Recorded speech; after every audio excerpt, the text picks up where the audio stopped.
যিসকলে অসমৰ বাহিৰত কাম কৰি আছে তেওঁলোকৰ বাবে এই মুহূৰ্তত আটাইতকৈ ডাঙৰ খবৰ মুখ্যমন্ত্ৰী ডক্টৰ হিমন্ত বিশ্ব শৰ্মাই এই কথা উল্লেখ কৰিছে যে অসমৰ বাহিৰত যিসকল ব্যক্তিয়ে কৰ্ম কৰি আছে তেওঁলোকৰ যদি মৃত্যু মুখত পৰে তেন্তে আৰু চিন্তা কৰিব নালাগে ঘৰলৈ কেনেকৈ আনিব বা অসমলৈ কেনেকৈ আনিব সহ সন্মানে তেওঁলোকক অসমলৈ অনা হ'ব মৰ্যাদাৰে তেওঁলোকক অসমলৈ অনা হ'ব মুখ্যমন্ত্ৰী ডক্টৰ হিমন্ত বিশ্ব শৰ্মাই এই কথা উল্লেখ কৰিছে বাহিৰত বা অসমৰ বাহিৰত মৃত্যু মুখত পৰিলে এতিয়াৰ পৰা চৰকাৰে ল'ব দায়িত্ব আৰু তাৰ বাবে ডাইল কৰক 112 মুখ্যমন্ত্ৰী ডক্টৰ হিমন্ত বিশ্ব শৰ্মাই বৃহৎ মন্তব্য কৰিছে এই মুহূৰ্তত লৈ অহাৰ চেষ্টা কৰিছো সবিশেষ তথ্য যেহেতু বহু পিতৃ-মাতৃ চিন্তাত পৰে দৰিদ্ৰ পৰিয়ালৰ সন্তান মৃত্যু মুখত পৰে বহিৰাজ্যত কাম কৰিবলৈ গৈ এতিয়াৰ পৰা আৰু মৃতদেহ কেনেকৈ ঘৰলৈ আনিব বুলি চিন্তা কৰিব নালাগে বহিৰাজ্যত কৰ্মৰত অসমীয়াৰ মৃত্যু হলে চৰকাৰে ল'ব সম্পূৰ্ণ দায়িত্ব বহিৰাজ্যত অধ্যয়নৰত ছাত্ৰ-ছাত্ৰীৰ বাবেও এই আঁচনিৰ যুগুত নতুন আঁচনি কথা ইতিমধ্যে উল্লেখ কৰিছে মুখ্যমন্ত্ৰী ডক্টৰ হিমন্ত বিশ্ব শৰ্মাই চৰকাৰে সন্মানেৰে স্বগৃহলৈ আনিব মৃতদেহ যদি বহিৰাজ্যত মৃত্যু মুখত পৰে মৰ্যাদাপূৰ্ণ সৎকাৰৰ ব্যৱস্থা আগবঢ়াব চৰকাৰে মুখ্যমন্ত্ৰী ডক্টৰ হিমন্ত বিশ্ব শৰ্মাই ইতিমধ্যে বৃহৎ ঘোষণা কৰিছে অসম চৰকাৰে মুকলি কৰিলে শ্ৰদ্ধাঞ্জলি আঁচনি আৰু ইয়া মুখ্যমন্ত্ৰী ডক্টৰ হিমন্ত বিশ্ব শৰ্মাই ফেচবুকৰ জৰিয়তে এই কথা উল্লেখ কৰিছে অসম আৰক্ষীৰ বিশেষ বিভাগে কৰিব সকলো চোৱাচিতা এনে অনাকাংক্ষিত যদি বিপদত পৰে আপোনাৰ পৰিয়াল বা গাঁওবাসী বা অঞ্চলবাসী বা আপোনাৰ চিনাকি কোনো তেন্তে ডাইল কৰক 112 অসম আৰক্ষীৰ বিশেষ বিভাগে ল'ব সম্পূৰ্ণ ব্যৱস্থা সম্পূৰ্ণ মৰ্যাদা দিয়া হ'ব সৎকাৰ কৰাৰ সময়ত ঘোষণা কৰিছে মুখ্যমন্ত্ৰী ডক্টৰ হিমন্ত বিশ্ব শৰ্মাই ফেচবুকৰ জৰিয়তে মুখ্যমন্ত্ৰী ডক্টৰ হিমন্ত বিশ্ব শৰ্মাই ইতিমধ্যে এই কথা উল্লেখ কৰিছে যিসকল অসমৰ বাহিৰত কৰ্মৰত যুৱক বা ব্যক্তি আছে সেইসকলৰ যদি বিপদত পৰে বা মৃত্যুমুখত পৰে তেন্তে সম্পূৰ্ণ দায়িত্ব অসম চৰকাৰে ল'ব যেহেতু বহু সময় দেখিবলৈ পোৱা যায় যে হায়দৰাবাদ বা বাহিৰত বহিৰাজ্যত কাম কৰিবলৈ যায় অসমৰ দৰিদ্ৰ যুৱক বা দৰিদ্ৰ ব্যক্তি তাৰ পিছতে যদি মৃত্যুমুখত পৰে কেনেবাকৈ পৰিয়ালৰ লোক চিন্তিত হৈ পৰে যে সকলোকে আহ্বান কৰে যে কিবা এটা ব্যৱস্থা কৰি দিয়ক মৃতদেহ ঘৰলৈ আনিব পৰা নাই আমি বহু দুখীয়া মানুহ আমাৰ ল'ৰাটোক অসমলৈ অনাৰ ব্যৱস্থা কৰি দিয়ক এনেদৰে বহু পিতৃ-মাতৃয়ে কাতৰ অনুৰোধ জনায় চৰকাৰক বহু পত্নীয়ে কাতৰ অনুৰোধ জনাই চৰকাৰক যে আমাৰ ল'ৰাটোক আনি দিয়ক অসমলৈ আনি দিয়াৰ ব্যৱস্থা গ্ৰহণ কৰক মৃত্যুমুখত পৰিছে বহিৰাজ্যত কিন্তু ধনৰ অভাৱত আমি ঘৰলৈ আনিব পৰা নাই আৰু যদিহে এনে ধৰণৰ পৰিস্থিতিত আপুনি পৰিছে আপোনাৰ চিনাকি কোনো ব্যক্তি পৰিছে তেন্তে ডাইল কৰক 112 এতিয়াই নোট কৰি ৰাখক 112 বহিৰাজ্যত যদি বিপদত পৰে অসমীয়াৰ যুৱক বা ব্যক্তি তেন্তে এতিয়াৰ পৰা আৰু তৎক্ষণাৎ ডাইল কৰক 112 মুখ্যমন্ত্ৰী ডক্টৰ হিমন্ত বিশ্ব শৰ্মাই এই কথা উল্লেখ কৰিছে যে দুৰ্ভাগ্যজনক ভাবে মৃত্যু খাবতি লোৱা ৰাজ্যৰ নাগৰিকৰ মৃতদেহ বেলেগ ৰাজ্যৰ পৰা বা অন্য ৰাজ্যৰ পৰা উভতাই অনাৰ ব্যৱস্থা গ্ৰহণ কৰিব অসম চৰকাৰে এতিয়াৰ পৰা আৰু চিন্তা কৰিব নালাগে বা কাতৰ অনুৰোধ জনাব নালাগে যেহেতু বহু পিতৃ-মাতৃয়ে কয় যে আমি বহু দুখীয়া মানুহ কাম কৰিবলৈ আমাৰ ল'ৰাটো বাহিৰলৈ গৈছিল কিন্তু বাহিৰত যাওঁতে মৃত্যুমুখত পৰিল অৰ্থাৎ অসমৰ বাহিৰত যাওঁতে মৃত্যুমুখত পৰিল আমাৰ ল'ৰাটো কিবা এটা ব্যৱস্থা কৰি দিয়ক বা অসমলৈ অনাৰ ব্যৱস্থা গ্ৰহণ কৰক বা অসমলৈ আনি দিয়ক চৰকাৰক অনুৰোধ গতিকে এতিয়াৰ পৰা আৰু 112 ডাইল কৰিব লাগিব যদিহে বিপদত পৰে মৃত্যু বুলিয়ে নহয় যদিহে বহিৰাজ্যত কাম কৰি আছে বহিৰাজ্যত পঢ়ি আছে তেনে সময়ত যদি বিপদৰ সন্মুখীন হয় তেন্তে তৎক্ষণাৎ চৰকাৰক ফোন কৰি জনাব লাগিব 112 লে ফোন কৰক আৰু ফোন কৰি জনাওক যে বিপদত পৰিছে যেহেতু বহু দৰিদ্ৰ পৰিয়ালৰ যুৱক যুৱতী বিপদত পৰে যেহেতু বহু সময়ত বহু পিতৃ-মাতৃয়ে এই কথা কয় যে চৰকাৰে আনি দিয়াৰ ব্যৱস্থা কৰক মৃতদেহটো এতিয়াৰ পৰা আৰু চৰকাৰে সন্মানেৰে স্বগৃহলৈ আনিব মৃতদেহ যদি বহিৰাজ্যত মৃত্যুমুখত পৰে মৰ্যাদাপূৰ্ণভাৱে সৎকাৰৰ ব্যৱস্থা আগবঢ়াব চৰকাৰে সম্পূৰ্ণ দায়িত্ব গ্ৰহণ কৰিব যিসকলৰ বহিৰাজ্যত কৰ্ম কৰিবলৈ গৈ বা বহিৰাজ্যত পঢ়িবলৈ গৈ মৃত্যুমুখত পৰে সম্পূৰ্ণ দায়িত্ব চৰকাৰে গ্ৰহণ কৰিব অসম চৰকাৰে ল'ব দায়িত্ব মুখ্যমন্ত্ৰী ডক্টৰ হিমন্ত বিশ্ব শৰ্মাই এই কথা ইতিমধ্যে উল্লেখ কৰিছে অধ্যয়নৰত ছাত্ৰ-ছাত্ৰীৰ বাবেও এই আঁচনি যুগুত কৰা হৈছে শ্ৰদ্ধাঞ্জলি আঁচনিৰ অধীনত সকলোকে চোৱাচিতা কৰা হ'ব যিসকলে অসমৰ বাহিৰত কাম কৰি আছে 112 মনত ৰাখক সকলোৱে আপোনাৰ পৰিয়ালৰ ব্যক্তিও যদি বহিৰাজ্যত কাম কৰি আছে তেন্তে আপুনিও মনত ৰাখক 112 আপুনি ডাইল কৰিব লাগিব যদিহে বিপদত পৰে বহিৰাজ্যত কাম কৰি থকা ব্যক্তি বা বহিৰাজ্যত পঢ়ি থকা যুৱক যুৱতী যদি বিপদত পৰে তেন্তে 112 আপুনি ডাইল কৰিব লাগিব 112 ডাইল কৰি আপুনি জনাব লাগিব যে বিপদত পৰিছে এতিয়াই আপুনি নিউজটো সেভ কৰি ৰাখিব পাৰিব শেয়াৰ কৰি থব পাৰিব যাতে বিপদত পৰিলে তৎক্ষণাৎ আপুনি 112 ফোন কৰিব পাৰে চৰকাৰক জনাব পাৰে যে 112 ফোন কৰিছে বিপদত পৰিছে বহিৰাজ্যত আমাৰ সন্তান আছে মোৰ পত্নী আছে বা পুত্ৰ আছে বিপদত পৰিছে এনে ধৰণৰ কথা আপুনি জনাব পাৰিব 112 ফোন কৰি আৰু যেতিয়াই আপুনি ফোন কৰিব তেতিয়াই সম্পূৰ্ণ ব্যৱস্থা গ্ৰহণ কৰি দিব চৰকাৰে সকলো ব্যৱস্থা চৰকাৰে গ্ৰহণ কৰিব বুলি মুখ্যমন্ত্ৰী ডক্টৰ হিমন্ত বিশ্ব শৰ্মাই ইতিমধ্যে উল্লেখ কৰিছে হায়দৰাবাদত বহু লোকে কৈছে হায়দৰাবাদত কাম কৰিবলৈ গ'ল কিন্তু কাম কৰিবলৈ গৈ মৃত্যুমুখত পৰিছে সন্ধান নাই বহু লোকে কৈছে বহিৰাজ্যত কাম কৰিবলৈ গ'ল পৰিয়াল পোহপাল দিবৰ বাবে কিন্তু এই পৰ্যন্ত সন্ধান নাই সন্ধানহীন হৈ আছে মোবাইল সুইচ অফ ফোন কৰিছো ফোন লগা নাই কন্টেক্ট কৰিব পৰা নাই এনে ধৰণৰ বহু কথা দীৰ্ঘ সময়ৰ পৰা কৈ আহিছে বহু পৰিয়ালে এতিয়াৰ পৰা আৰু চিন্তা কৰিব নালাগে আপুনি তৎক্ষণাত 112 ফোন কৰক আৰু সকলো আপোনাৰ কথা উল্লেখ কৰক অসম চৰকাৰে সকলো দায়িত্ব গ্ৰহণ কৰিব মুখ্যমন্ত্ৰী ডক্টৰ হিমন্ত বিশ্ব শৰ্মাই এই কথা ইতিমধ্যে উল্লেখ কৰিছে আৰু বহু ব্যক্তি আছে এনে পৰিয়াল দৰিদ্ৰ পৰিয়াল ঘৰ চলাবৰ বাবে বহিৰাজ্যলৈ যায় পুত্ৰ বা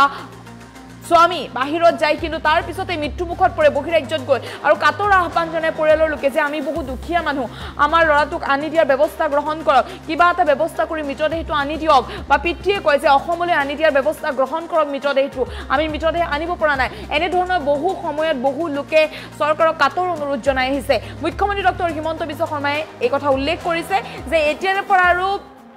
বহিৰাজ্যত মৃত্যুমুখত পৰা বা বহিৰাজ্যত বিপদত পৰা পৰিয়ালৰ কাষত অসম চৰকাৰ আছে বহিৰাজ্যত যদি বিপদত পৰিছে তেন্তে অসম চৰকাৰে সম্পূৰ্ণ ব্যৱস্থা গ্ৰহণ কৰিব কিন্তু আপুনি জনাব লাগিব যে বিপদত পৰিছে 112 আপুনি ফোন কৰিব পাৰিব 112 ফোন কৰি সম্পূৰ্ণ কথা আপুনি উল্লেখ কৰিব পাৰিব বিপদৰ কথা উল্লেখ কৰিব পাৰিব আপুনি কি সমস্যাত পৰিছে এই কথা চৰকাৰক আপুনি জনোৱাৰ পিছতে চৰকাৰে সম্পূৰ্ণ ব্যৱস্থা গ্ৰহণ কৰিব চৰকাৰে সকলো কৰি দিব গতিকে এতিয়াৰ পৰা আৰু চিন্তা কৰিব নালাগে যদিহে কেনেবাকৈ বিপদত পৰে বহিৰাজ্যত কাম কৰি থকা যুৱক যুৱতী বা বহিৰাজ্যত পঢ়ি থকা যুৱক যুৱতী অধ্যয়নৰত যুৱক যুৱতী যদি বিপদত পৰে তেন্তে আৰু এক ছেকেণ্ডো আপুনি পলম নকৰিব তৎক্ষণাত চৰকাৰক অৱগত কৰিব 112 আপুনি ফোন কৰিব লাগিব চৰকাৰক জনাব লাগিব চৰকাৰে সম্পূৰ্ণ ব্যৱস্থা গ্ৰহণ কৰি দিব বহু যুৱক সন্ধানহীন হৈ যায় বাহিৰত কাম কৰিবলৈ যায় অসমৰ বাহিৰত কাম কৰিবলৈ যায় আৰু তাৰ পিছতে সন্ধান নোহোৱা হয় বহু যুৱকৰ এতিয়াৰ পৰা সন্ধানহীন যুৱকৰ কাষতো আছে অসম চৰকাৰ মৃত্যু হ'লেও বহিৰাজ্যত মৃত্যু হ'লেও অসম চৰকাৰে সম্পূৰ্ণ ব্যৱস্থা গ্ৰহণ কৰিব মুখ্যমন্ত্ৰী ডক্টৰ হিমন্ত বিশ্ব শৰ্মাই বৃহৎ মন্তব্য কৰিছে এই মুহূৰ্তত মন্তব্য আছে মন্তব্য আগবঢ়াইছো ডেকা ল'ৰা আৰু ছাত্ৰ ছাত্ৰী বিশেষকৈ অসমৰ বাহিৰত যদি তেওঁলোকৰ মৃত্যু হয় তেওঁলোকৰ শৱদেহ সন্মান সহকাৰে আমি অসমলৈ উভতাই আনিম আজি ৰাজ্য চৰকাৰৰ কেবিনেটে শ্ৰদ্ধাঞ্জলি নামে এখন আঁচনিৰ অনুমোদন জনায় এই আঁচনিখনৰ দ্বাৰা অসমৰ বাহিৰত কাম কৰিবলৈ যোৱা যুৱক যুৱতী অথবা ছাত্ৰ ছাত্ৰীসকলৰ মৃত্যু হ'লে তেওঁলোকৰ মৃতদেহ সন্মান সহকাৰে ৰাজ্য চৰকাৰৰ খৰচত উভতাই লৈ অহা হ'ব অৱশ্যে হস্পিটালত ট্ৰিটমেণ্টৰ কাৰণে যি ট্ৰিটমেণ্ট কৰিব যায় তেনেকুৱা ধৰণে ৰোগীৰ মৃত্যু হ'লে এই আঁচনিখনৰ সুবিধা নাপাব এই আঁচনিখন অসম আৰক্ষীৰ স্পেচিয়েল ব্ৰাঞ্চে চোৱা চিতা কৰিব এই বছৰ আমি আঁচনিখন নোহোৱাকৈ প্ৰায় 15টা এনেকে মৃত শৰীৰ অসমলৈ উভতাই আনিছিলোঁ কিন্তু এতিয়া 112 নম্বৰত গাৰ্জেনে ফোন কৰি দিলে SBA ডিটেইলছ গ্ৰহণ কৰিব আৰু স্পেচিয়েল ব্ৰাঞ্চৰ এজন DIGৰ এই দায়িত্ব থাকিব তেওঁ মৃতদেহটো সন্মান সহকাৰে উভতাই লৈ অহাৰ বাবে কাম কৰিব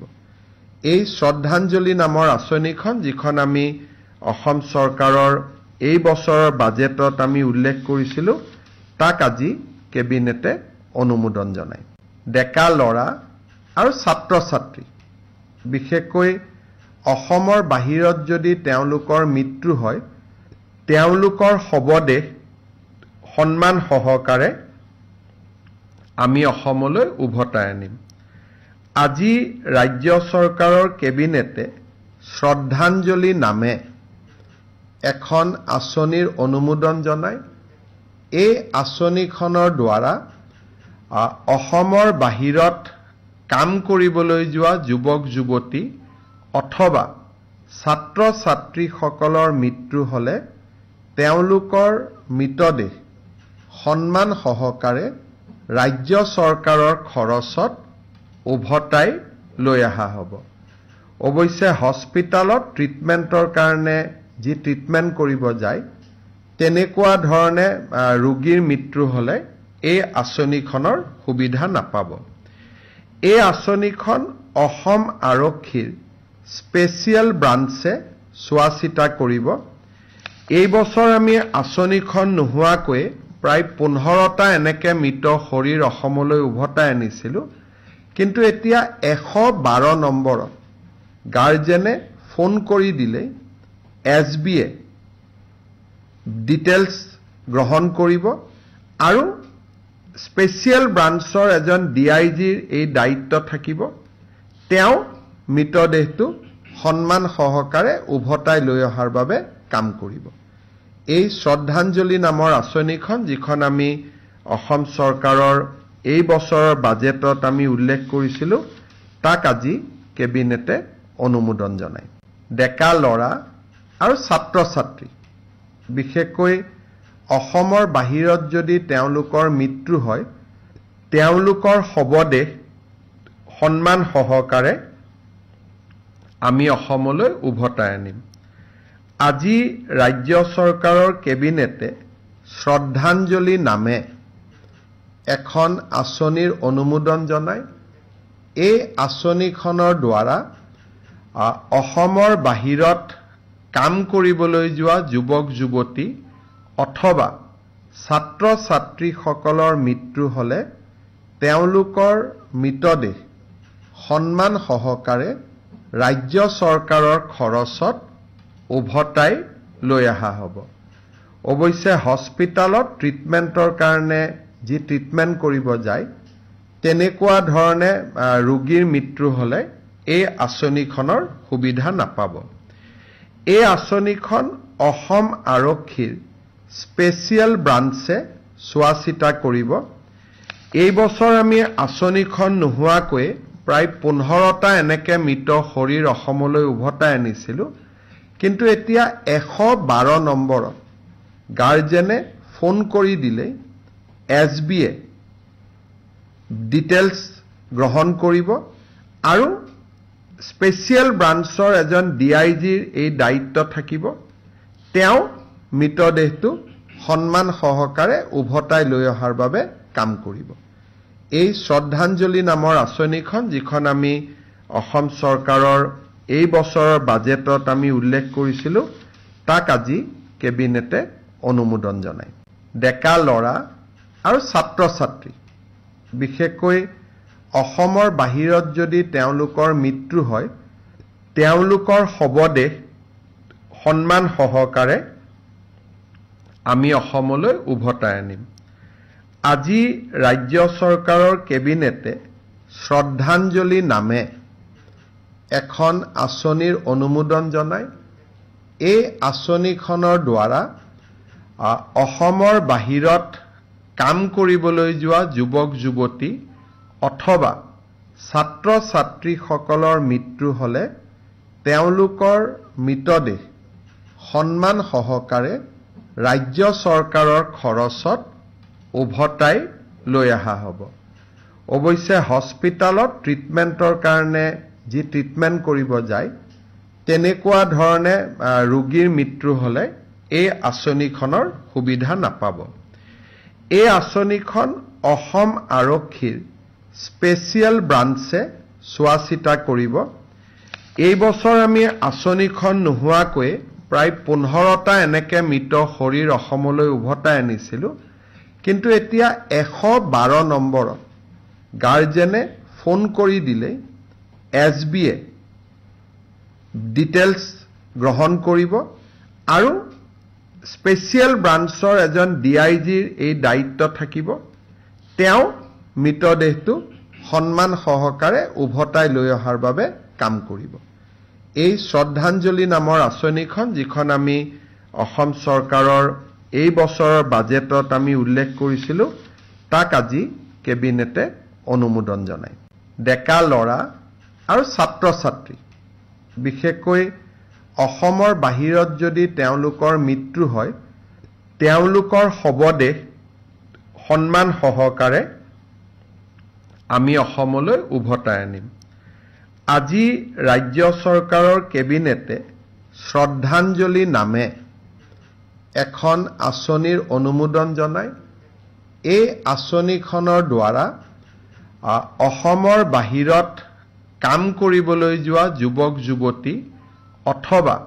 ছাত্ৰ ছাত্ৰীসকলৰ মৃত্যু হ'লে তেওঁলোকৰ মৃতদেহ সন্মান সহকাৰে ৰাজ্য চৰকাৰৰ খৰচত উভতাই লৈ অহা হ'ব।